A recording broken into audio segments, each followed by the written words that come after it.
أعوذ بالله من الشيطان الرجيم بسم الله الرحمن الرحيم رب اشرح لي صدري ويسر لي أمري واحلل عقدة من لساني يفقه قولي رب زدنا علما اللهم فقهنا في الدين اللهم إني أسألك الفهم النبيين وحفظ المرسلين والمقربين اللهم صل على محمد وعلى آل محمد۔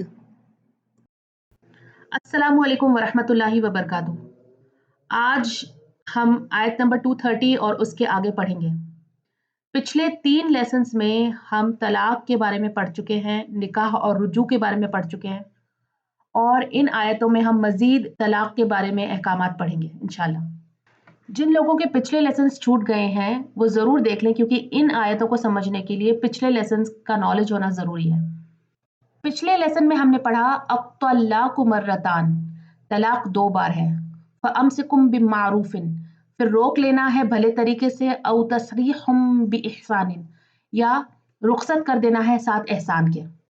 اور یہ جو 2 طلاق ہے یہ طلاق رجعی کہلاتی ہے، کیونکہ عدت کے دوران اس میں رجوع کرنے کی بھی اجازت ہے، اور عدت ختم ہو جانے کے بعد دوبارہ نکاح کر لینے کی بھی اجازت ہے۔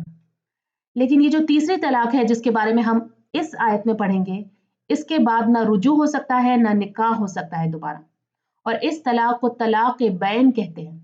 تو آیت نمبر 229 میں الطلاق مرتانی، طلاق کے نیچے آپ چھوٹا سا لکھ دیں طلاق رجعی، اور آیت نمبر 230 میں فَإِن طَلَّقَهَا، اس کے نیچے آپ لکھ دیں طلاق بین۔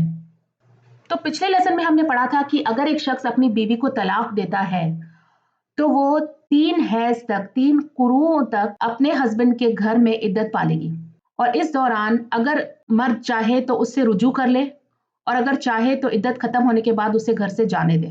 اگر وہ مرد عدت کے دوران رجوع کر لیتا ہے تو نکاح ختم نہیں ہوگا، وہ دونوں دوبارہ ساتھ رہ سکتے ہیں، لیکن اگر وہ عورت گھر سے چلی جاتی ہے عدت ختم ہونے کے بعد تو وہ نکاح بھی ختم ہو جاتا ہے، اور اگر دوبارہ ساتھ رہنے کا ارادہ کریں تو دوبارہ نکاح کرنا ہوگا سارے شرائط کے ساتھ، یعنی عورت کی اجازت بھی لینی ہوگی، مہر بھی طے ہوگا، اور گواہ وغیرہ کے سامنے نکاح کرنا ہوگا۔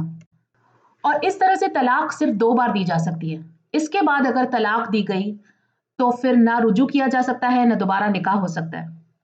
اور میں آپ سے گزارش کر رہی ہوں کہ پچھلے لیسنز آپ ضرور دیکھیں تاکہ طلاق کا پورا قانون آپ سمجھ سکیں۔ آیت نمبر 230 فَإِن، پھر اگر، طَلَّقَهَا، وہ طلاق دے اسے، فلا تو نہیں، تحل، وہ حلال ہو سکتی، لہو، اس کے لیے، من بعد، اس کے بعد، حتی، یہاں تک کہ، تنکح، وہ نکاح کر لے، زوجن، شوہر سے، غیرہ، اس کے علاوہ۔ تو شوہر اپنی بیوی کو تیسری بار طلاق دے دیتا ہے، فلا تو نہیں، تحل، وہ حلال ہو سکتی، لام لام اس کا روٹ ہے، حلال لفظ بھی اسی سے نکلا ہے، مطلب وہ چیز جس کی رخصت ختم کر دی گئی ہو، فلا تحل، لہو، اس کے لیے، ہو کی ضمیر اس مرد کی طرف جا رہی ہے جس نے طلاق دی ہے، من بعد، اس کے بعد، اس تیسری طلاق کے بعد وہ حلال نہیں ہے عورت اس مرد کے لیے، حتی، یہاں تک کہ، تنکح، وہ نکاح کر لے دوبارہ، زوجن غیرہ، شوہر سے اس کے علاوہ، یہ جو ہو ہے اس کی ضمیر پچھلے ہسبینڈ کی طرف جا رہی ہے، یعنی اس کے علاوہ کسی اور سے شادی کر لے۔ نکاح کا مطلب ہوتا ہے عقد، کانٹریکٹ آف میرج، اور نکاح کا ایک مطلب ہوتا ہے جسمانی تعلق، فزیکل ریلیشن، یعنی جب تک کہ وہ عورت کسی اور شوہر سے نکاح اور تعلق دونوں قائم نہ کر لے اور اس کے بعد وہ شوہر اسے طلاق نہ دے دے، تب تک وہ اپنے پچھلے شوہر کے لیے حلال نہیں ہے۔ زوجن کہتے ہیں شوہر کو، اور زوجہ کہتے ہیں بیوی کو، اور زوجین دونوں مل کر جو جوڑا بناتے ہیں اسے کہتے ہیں۔ تو یہاں یہ کہا جا رہا ہے کہ وہ عورت اپنے پچھلے شوہر کے لیے حلال نہیں ہوتی جب تک کہ وہ کسی اور شوہر سے نکاح اور رشتہ قائم نہ کر لے۔ آپ نے سنا ہوگا حلالہ کے بارے میں۔ حلالہ ایک ایسی گھنونی رسم ہے، ایک ایسا طریقہ ہے جس سے عورت کو اپنے پچھلے شوہر کے لیے حلال کر دیا جاتا ہے۔ اور ایسا کرنے کی ضرورت کب پیش آتی ہے؟ جب کوئی شوہر اپنی بیوی کو ایک بار میں 3 طلاقیں ایک ساتھ دے دیتا ہے۔ آپ دیکھیں اگر قرآن اور سنت کے مطابق طلاق دی جائے 3 الگ الگ وقت میں، सोच समझ कर किया हुआ फैसला हो तो हलाला की जरूरत कभी पेश नहीं आएगी। तो होता क्या है हलाला में कि जब कोई शौहर अपनी बीवी को एक बार में 3 तलाक दे देता है, फिर पछताता है, फिर उसे दोबारा निकाह करना चाहता है, तो उसका निकाह किसी और से जबरदस्ती करवाया जाता है टेम्पररीली। और ये जो नया शौहर होता है या तो उस आदमी का दोस्त होता है या पैसे देकर किसी शख्स को तैयार किया जाता है। फिर वो नया शौहर उस औरत को तलाक दे देता है निकाह के 1 या 2 दिन बाद। फिर वो पुराना शौहर उससे दोबारा निकाह कर लेता है। इस पूरे प्रोसेस को हलाला कहते हैं। और हलाला हराम है और ये एक तरीके का हीला है। और ये हीला क्या होता है?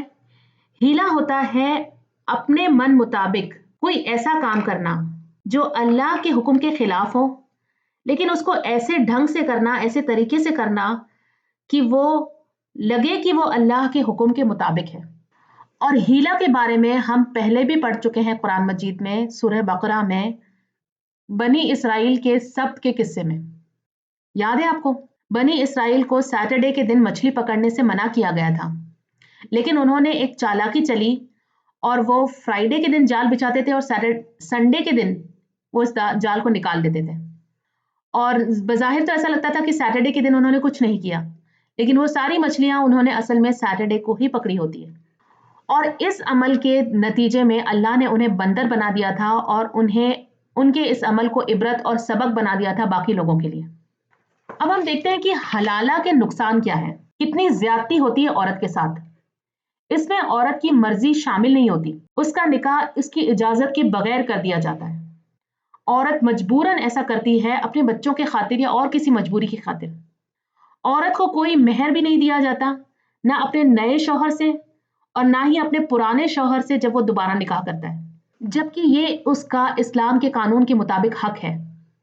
और ऐसे निकाह में ना लड़की को कोई मुबारकबादी मिलती है, ना लड़की को कोई तोहफे मिलते हैं अपने घर वालों, अपने रिश्तेदारों, अपने खानदान की तरफ से, ना कोई वलीमा होता है और ना उसकी रुखसती होती है।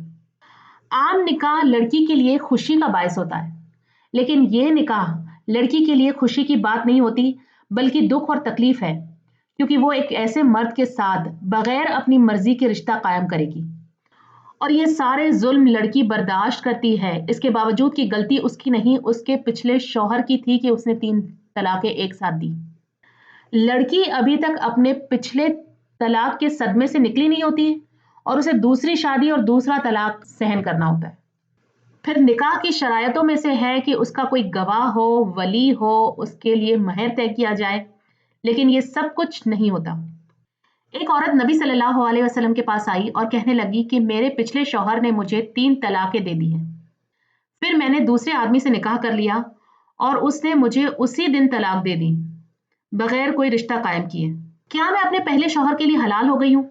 नबी सल्लल्लाहु अलैहि वसल्लम ने फरमाया, नहीं, जब तक दूसरा शौहर तुमसे वो ताल्लुक कायम ना कर ले जो पिछला शौहर कर चुका। तो इस हदीस से ये साबित होता है कि निकाह सिर्फ ये कोई अक़्द या कॉन्ट्रैक्ट नहीं कि बस पेपर पे साइन हो गया और निकाह हो गया, बल्कि साथ रहना भी होगा। नबी सल्लल्लाहु अलैहि वसल्लम ने मुहल्लिल यानी कि जो हलाला करता है नया शौहर, और मुहल्लल लहू यानी जिसके लिए हलाला किया जाता है पुराना शौहर, दोनों पर लानत भेजी है। मेरे नबी करीम सल्लल्लाहु अलैहि वसल्लम रहमतुल लिल आलमीन ऐसे नहीं थे कि वो आम तौर पर लोगों पर लानत करें, और ये क्योंकि बहुत बड़ा गुनाह है, इसीलिए मेरे नबी सल्लल्लाहु अलैहि वसल्लम ने इन पर लानत की है। फिर फरमाया फ़इन, फिर अगर क़ल्ल कहा, वो तलाक दे दे उसे। कौन? नया शौहर अपनी बीवी को तलाक दे दे। क्यों तलाक दे दे? किसी भी नॉर्मल वजह से जब उन दोनों की नहीं बनी या शादी नहीं निभ सकी और उसे तलाक देनी पड़ी, हलाला करने की नीयत से नहीं। फला जुनाहा, तो नहीं कोई गुनाह अलैहिमा, उन दोनों पर। किन दोनों पर? पुराने शौहर पर, इस औरत पर, अन की यतराजा, कि वो बाहम रुजू कर ले। जुनाहा का रूट है जीम नून हा, हम पहले भी पढ़ चुके हैं, गुनाह के लिए आता है। यतराजा, कि वो दोनों रुजू कर लें।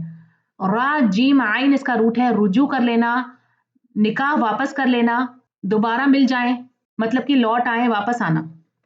यतराजा में जो अलिफ आ रहा है वो तस्निया यानी कि डुअल का माना दे रहा है, यानी वो दोनों मर्द और औरत अगर रुजू कर लें आपस में एक दूसरे की तरफ। इन ज़न्ना, कि वो दोनों गुमान करें, वो दोनों समझें। वन्ना में भी जो अलिफ आ रहा है वो भी तस्निया का माना दे रहा है, यानी डुअल। वो दोनों इस बात को समझें, वो दोनों इस बात का अंदाजा लगाएं। अन की युकीमा, वो दोनों कायम कर सकेंगे। युकीमा में भी अलिफ आ रहा है और ये भी डुअल का माना दे रहा है कि वो दोनों कायम रखेंगे हुदूद अल्लाही, अल्लाह की हदों को, अल्लाह के बनाए हुए कानून को। अब आप खुद सोचें कि नॉर्मल सिचुएशंस में कितना मुश्किल है कि एक शख्स किसी को तलाक दे, फिर वो इद्दत रखे, फिर वो रुजू कर ले, फिर वो उसे तलाक दे, फिर रुजू करे, फिर तलाक हो। इतना होने के बाद तो इंसान समझ जाता है कि शायद हम दोनों की आपस में नहीं बन सकती। लेकिन फिर भी दुनिया में कुछ क्रेजी केसेस ऐसे होते हैं जिसमें दो लोग एक दूसरे से बेइंतहा मोहब्बत भी करते हैं और दोनों जब लड़ने पे आते हैं तो उनकी लड़ाई की भी कोई हद नहीं होती। और ऐसे लोग ना एक दूसरे के साथ रह सकते हैं, ना एक दूसरे के बिना रह पाते हैं। ऐसे लोग जब एक दूसरे से जुदा हो जाते हैं तो सोचते हैं कि नहीं, मुझे दोबारा वही इंसान चाहिए, मैं उसके बिना बिल्कुल नहीं रह सकती। और जब साथ रहते हैं तो लड़ते रहते हैं। तो ऐसे केसेस के लिए अल्लाह ने एक रास्ता रखा है कि अगर फिर से तुम निकाह करना चाहो, लेकिन शर्त यह है कि तुम कायम रख सको अल्लाह की हदों को, यानी अब तुम्हें इस बात पर फैसला करना होगा कि तुम उस तरह से लड़के दोबारा अलग नहीं होगे। अगर तुम ऐसा समझते हो कि तुम इसे कर सकोगे तो तुम साथ रहो, तो तुम दोबारा निकाह कर सकते हो। और वापस वही करना है अगर कि लड़ाई झगड़े वगैरह, तो बेहतर है कि तुम शादी ना करो। वतिल का, और ये हुदूद अल्लाह, अल्लाह की हदें हैं, अल्लाह की बाउंड्रीज है, अल्लाह की तय की हुई लिमिट्स हैं, कानून है अल्लाह के बनाए हुए। युबय्यिनुहा, वो बयान करता है उन्हें, लिक़ौम याक़िलून, उन लोगों के लिए जो इल्म रखते हैं, जो अक्ल से काम लेते हैं, वो लोग जो समझने और सीखने वाले हैं। इस आयत को पूरा एक बार देख लेते हैं। यहाँ कहा जा रहा है कि फिर अगर वो शौहर उसे तलाक दे दे, यानी तीसरी तलाक, तो वो उसके लिए इसके बाद हलाल नहीं हो सकती जब तक कि वो दूसरे किसी मर्द से निकाह न कर ले और फिर वो दूसरा शौहर भी उसे तलाक दे दे। तो फिर वो दोनों मियाँ बीवी, यानी पिछला शौहर और ये औरत, पर कोई गुनाह नहीं कि वो आपस में रुजू कर ले, अगर वो समझे कि वो अल्लाह की हदों को कायम रख सकेंगे।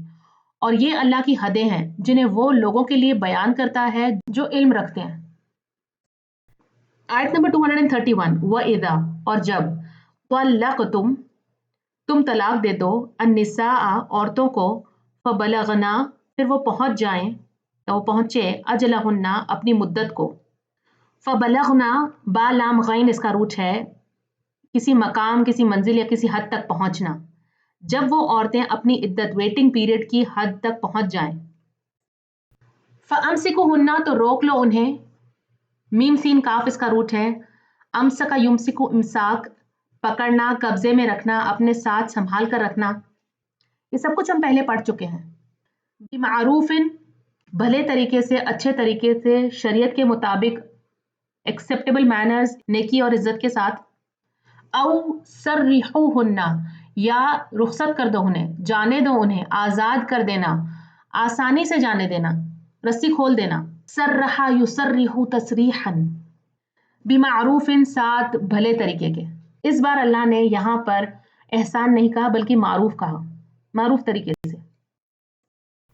वला, और ना, तुम सिकुहुन्ना, तुम रोको उन्हें, दिरारन, तकलीफ पहुंचाने के लिए। दिरारन का रूट है दौदरारा, to harm, to cause injury, उन्हें नुकसान पहुंचाने के लिए उन्हें मत रोको, उनसे बदला लेने के लिए कोई गलत फीलिंग्स के साथ उन्हें मत रोको। लीताअतदू, कि तुम ज्यादती करोगे, ताअतदू, तुम लिमिट्स क्रॉस करोगे, तुम जुल्म करोगे। आइन दाल वाव इसका रूट है, यानी उन पर जुल्म और ज्यादती करने के लिए, उन्हें तकलीफ पहुंचाने के लिए उन्हें मत रोको। वमई यफ़अल, और जो कोई करेगा ऐसा, ज़ालिका, ऐसा, फ़क़त, तो तहकीक, ज़लमा, उसने जुल्म किया, नफ्सहू, अपने नफ्स पर। यानी जो शख्स औरत को तकलीफ पहुंचाने के लिए, उस पर जुल्म और ज्यादती करने के लिए उसे रोकता है, तो वो उसे नुकसान नहीं पहुंचाता बल्कि खुद को नुकसान पहुंचाता है।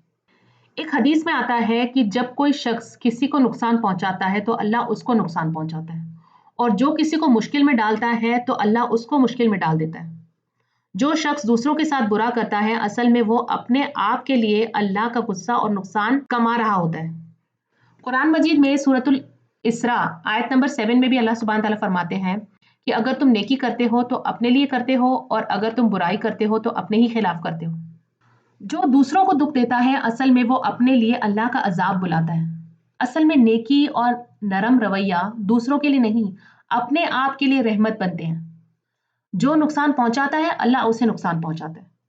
आप देखें, ऐसे शख्स के लिए अल्लाह के यहाँ तो सजा है ही, लेकिन दुनिया में भी कभी ना कभी लोगों को पता चल ही जाता है किसी ना किसी तरह कि इसने अपनी बीवी के साथ किस तरह से जुल्म और ज्यादती की है, और फिर उसके लिए अगला निकाह होना, दोबारा निकाह होना मुश्किल हो जाता है।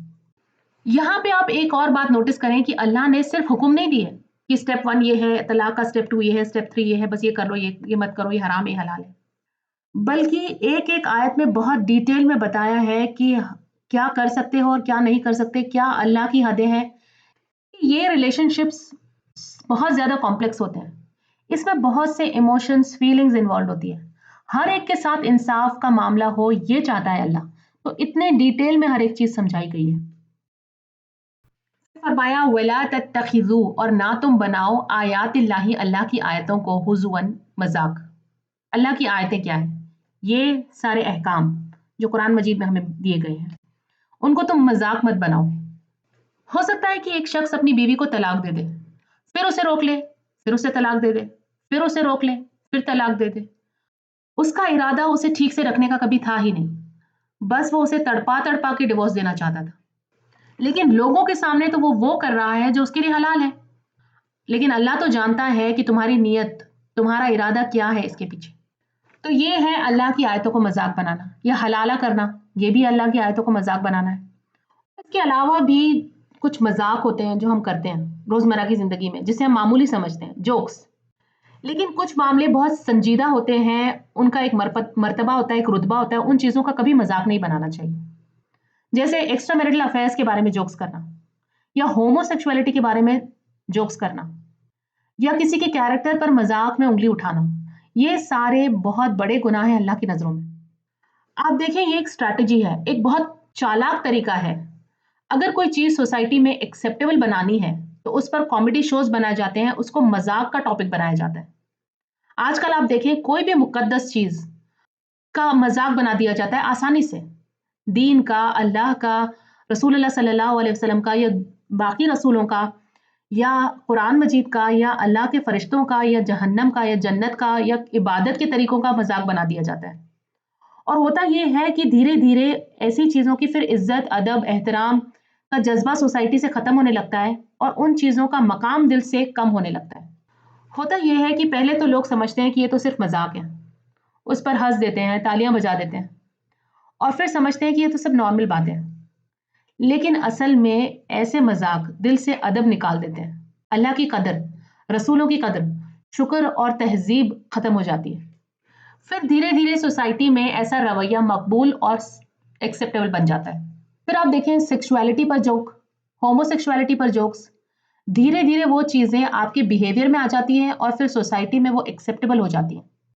आप देखें, कितने ऐसे कार्टून्स हैं या बुक्स हैं बच्चों के लिए, जिनमें ऐसी बातें लिखी हुई होती हैं जिनके जरिए माँ बाप का, टीचर्स का, या बुजुर्गों का मजाक बनाया जाता है। मैंने खुद देखी हैं ऐसी किताबें। आप समझ लें, आजकल तो ये बहुत कॉमन है किताबों के जरिए। जिनके छोटे बच्चे हैं शायद उन्होंने भी ये बात नोट की हो। बहुत एहतियात रखना चाहिए कि बच्चे क्या देख रहे हैं, क्या पढ़ रहे हैं। मैंने खुद देखा है कुछ ऐसी किताबें बच्चों के पास, जो बच्चे लाइब्रेरी से ले आते हैं या खरीदने की जिद करते हैं कि हमारे दोस्त यही किताबें पढ़ते हैं, हमें भी चाहिए। और दिलाने के बाद जब मैंने उन्हें खोल कर देखा और पढ़ा, तो मुझे पता चला कि एक बच्चा है जो अपनी सोच, सिर्फ उसकी एक डायरी एंट्री कर रहा है, और अपनी डायरी एंट्री में वो जो सोचता है वो लिखता है। और जब उसके पेरेंट्स उसे डांटते हैं तो उनकी मजाक बनाते हुए वो कुछ बातें लिखता है, टीचर्स कुछ कहती है तो उसकी वो मजाक, बड़े भाई की मजाक बनाता है। यानी वो ऐसी बातें लिखता है अपनी खुद की डायरी में जो कि बच्चों को बहुत एंटरटेनिंग और फनी लगती है, लेकिन असल में वो बातें टीचर्स और माँ बाप के लिए बड़ी बेअदबी वाली होती हैं, और बच्चे उससे सीखते भी हैं। तो जब मुकद्दस चीज़ों का मजाक बनाया जाता है तो सोसाइटी में उसका अदब और उसकी कीमत का जज्बा कम हो जाता है।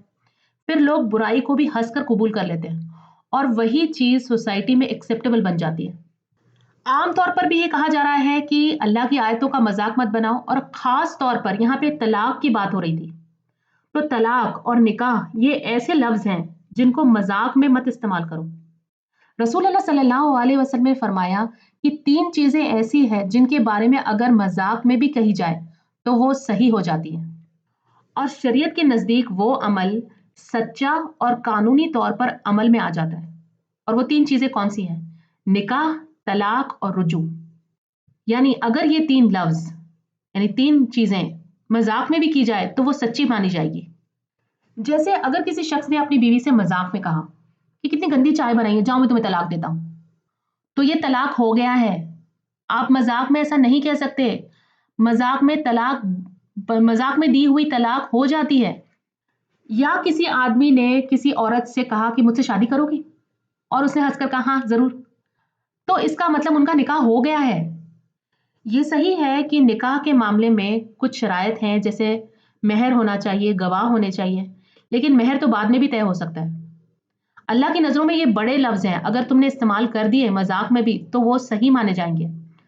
اسی طرح سے رجوع، اگر کسی شخص نے مذاق میں بھی اپنی بیوی سے کہا کہ چلو تم واپس آ جاؤ، میں تمہارے ساتھ رجوع کرتا ہوں، تو رجوع ہو جاتا ہے۔ لفظوں کی بہت زیادہ قیمت ہے اسلام میں۔ آپ دیکھیں اسلام قبول کرنے والا شخص کیا کرتا ہے؟ صرف کلمہ پڑھتا ہے، کچھ لفظ اپنے منہ سے بولتا ہے اور وہ مسلمان بن جاتا ہے۔ اللہ نے اپنے بندوں کو جو سب سے بڑی نعمت دی ہے، جو ہمیں باقی مخلوق پر فوقیت دیتی ہے، وہ کیا ہے؟ عقل، ہمارا علم اور ہمارے الفاظ، ہمارے بولنے کی صلاحیت۔ تو اسلام میں لفظوں کی بہت اہمیت ہے، بہت قیمتی ہے، کوئی معمولی چیز نہیں ہے۔ پھر فرمایا وَاذْكُرُوا، اور ذکر کرو، یاد کرو، نعمت اللہ، نعمت کو اللہ کی، علیکم جو تم پر ہے۔ تو یاد کرو اللہ کی نعمتوں کو جو بھی اس شادی میں تمہیں ملی ہے، جو بھی اچھے پل، خوشی کے پل جو تم نے بتائے ہیں ساتھ میں، اور دل سے غصہ اور برے جذبات نکال دو، ناشکری ختم کر دو۔ شادی کے علاوہ بھی جو نعمتیں اللہ سے تمہیں ملی ہے انہیں بھی یاد کرو، سب کچھ برا نہیں ہے تمہاری زندگی میں۔ وما انزلہ، اور جو اس نے نازل کیا، علیکم تم پر، من الکتابی کتاب میں سے، والحکمتی اور حکمت سے، یعظکم وہ نصیحت کرتا ہے تمہیں بھی ساتھ اس کے۔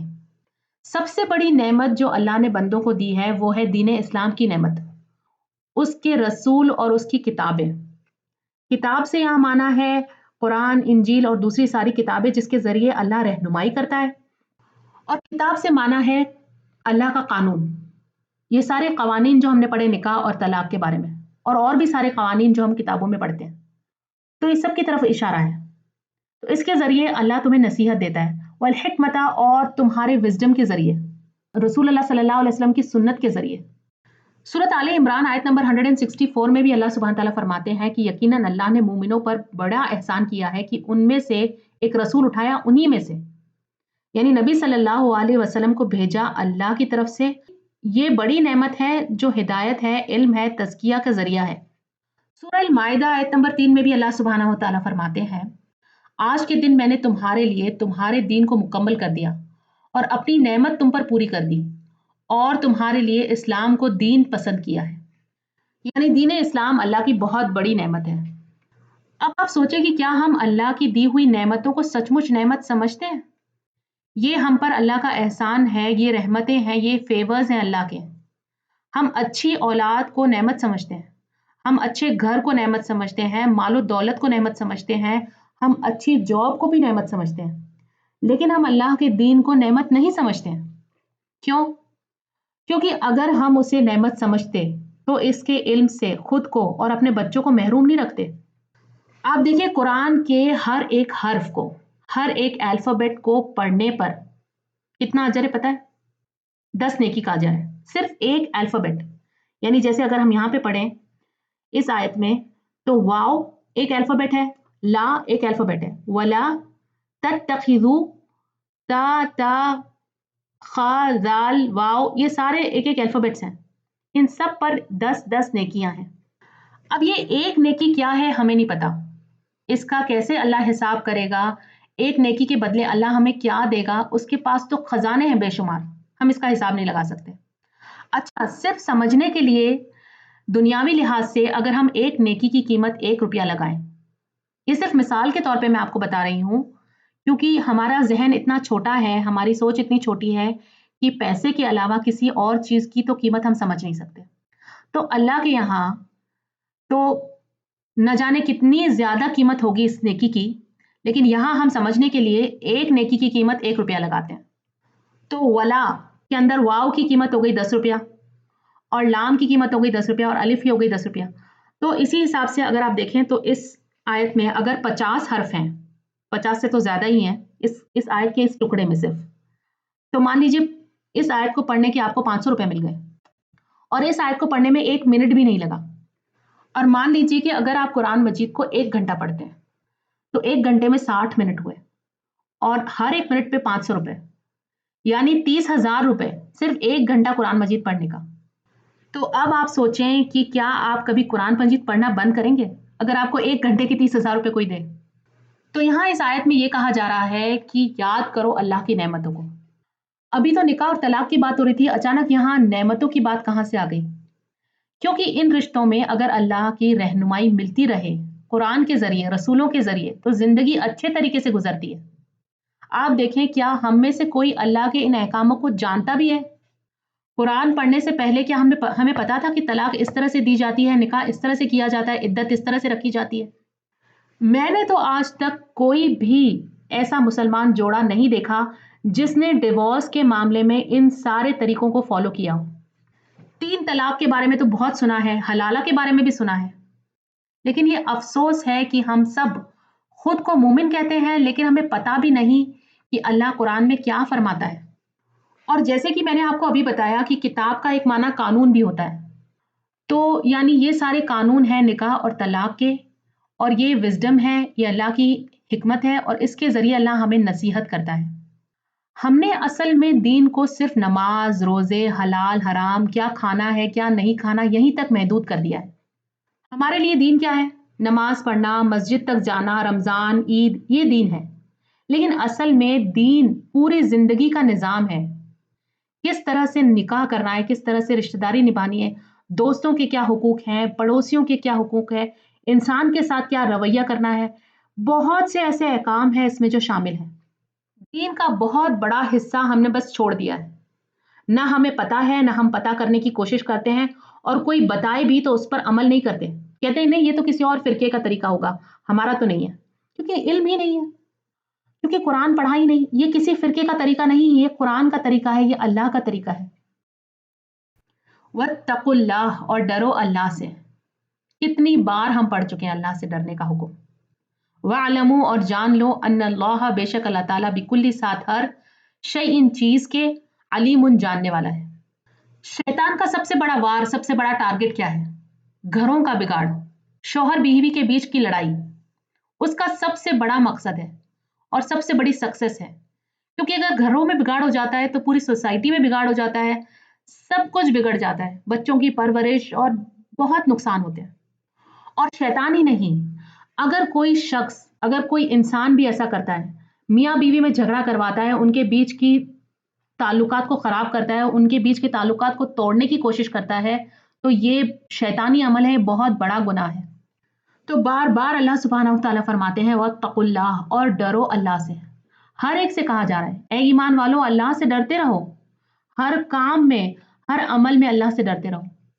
जो चीज़ें तुम्हारे घर के अंदर है, तुम्हारे बेडरूम के अंदर है, जिसके बारे में और किसी को नहीं पता, जिसके बारे में तुम गुनाह कर कर बहुत आसानी से मासूम बन सकते हो लोगों के सामने, बहुत इज्जत से रह सकते हो लोगों के सामने, लेकिन ये सारी बातें अल्लाह जानता है, अल्लाह को हर चीज़ का इल्म है, तो अल्लाह से डरते रहो। इस आयत को पूरा एक बार देख लेते हैं। और जब तुम उन औरतों को तलाक दो और वो अपनी इद्दत की इंतहा को पहुंच जाएं, तो या तो तुम उन्हें नेक तरीके से रोक लो या इज्जत के साथ रुखसत कर दो, और उन्हें नुकसान पहुंचाने के लिए मत रोको ताकि तुम हदें तोड़ो। जो कोई ऐसा करेगा तो यकीनन उसने अपने आप पर जुल्म किया, और अल्लाह की आयतों को मजाक मत बनाओ। और याद करो अल्लाह की वो नेमतें जो तुम पर की, और वो किताब और हिकमत जो उसने तुम पर नाजिल की, जिससे वो तुम्हें नसीहत करता है। और अल्लाह से डरो और जान लो कि अल्लाह हर चीज़ को जानता है। अल्हम्दुलिल्लाह, आज का लेसन यहाँ पे ख़त्म होता है। सुब्हानक अल्लाहुम्मा व बिहम्दिका, नशहदु अन ला इलाहा इल्ला अंत, नस्तगफिरुका व नतूबु इलैक। Dear brothers and sisters, if you found this video beneficial, please share with others and be part of Sadaqah Jariyah. Jazakumullahu khairan kathira. Assalamu alaikum wa rahmatullahi wa barakatuh.